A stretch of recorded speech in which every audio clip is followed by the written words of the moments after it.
आता आपण करणार आहोत कढी. कढीसाठी लागणारं साहित्य साठी आपल्याला लागणार आहे ताक, लसूण, आलं, जिरे, मिरची, कढीपत्ता, हळदपूड. हे आपण आता ताकातच टाकून घेणार आहोत. हळदपूड थोडीशी, हिंग पावडर,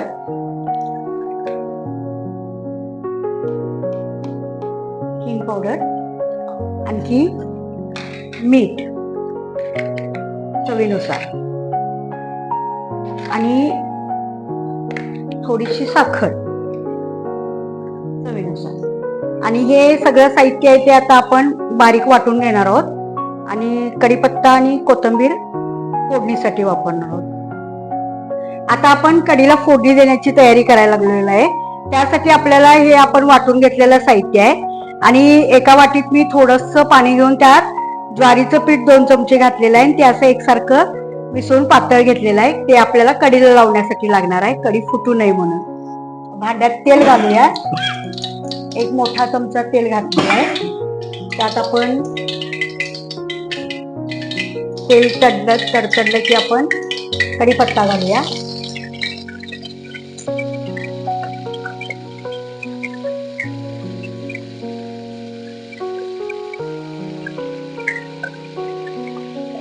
त्यात मोहरी घालूया.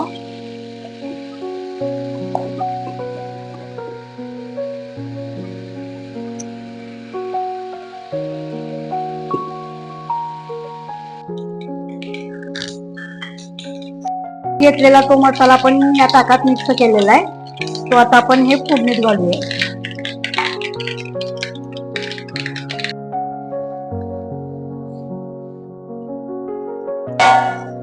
त्यात टाकूया थोडीशी कोथिंबीर आणि हे आपण जे मिश्रण भिजवून घेतलेलं आहे ते टाकायचं. पहिला त्या बाजूला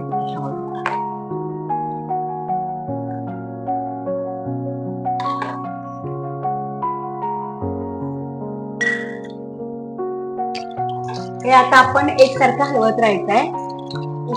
उकळी येईपर्यंत हलवत राहायचं. ही झाली आपली पिण्यासाठी कढी तयार. रेसिपी आवडली असल्यास चॅनलला लाईक, शेअर आणि सबस्क्राईब करा. थँक्यू.